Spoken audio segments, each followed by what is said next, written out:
দাড়ি পাল্লাকে বুঝি, মিজান থেকে দাড়ি পাল্লা। আল্লাহ বলছেন তোমরা দাড়ি পাল্লাকে এরকম নামিয়েছে ন্যায়, ইনসাফ, আদল, একে মিজান বলা হয়েছে।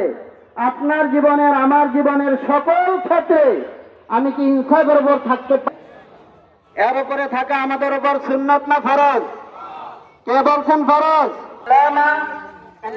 লিমান আনাদালা, যার আমানতদারিতা নাই তার খেয়ানত না করি। যদি আমরা আমাদের জায়গায় আমানতের খেয়ানত করি তাহলে আমাদের যারা অবস্থনা এবং ঊর্ধ্বতন সকলে আমানতের খেয়ানত করবে, তাহলে এই জমিনে শান্তি আসবে না? আসবে? এই জমিনে শান্তি আসবে না।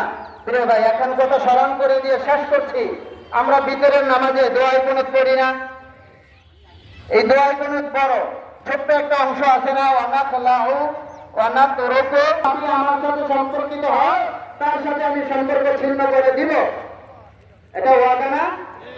এই ওয়াদা যদি আমরা পাপী তাপী জালেম তাদেরকে যদি সমর্থন দেই, তাদের সাথে যদি চলাফেরা করি, সম্পর্ক রেখে চলি, তাহলে প্রত্যেক 10 বছর যদি বাঁচি, রোজা রাখা লাগবে কয় বছর? 30 বছর। আল্লাহ সুবহানাহু। আমার সংক্ষিপ্ত বক্তব্য এখানেই শেষ করছি। আসসালামু আলাইকুম ওয়া রাহমাতুল্লাহি ওয়া বারাকাতুহু। প্রিয় উপস্থিতি,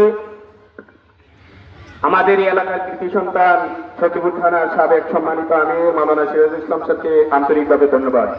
প্রিয় উপস্থিতি, এখন আপনাদের সামনে বক্তব্য নিয়ে আসছেন সচিবুর থানার সম্মানিত আমির কারানি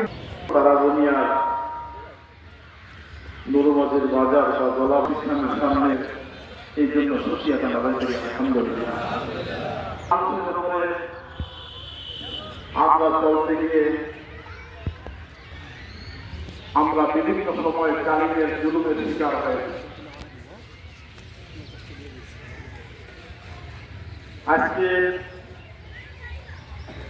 এই উন্নত সময় যারা 2024 সালে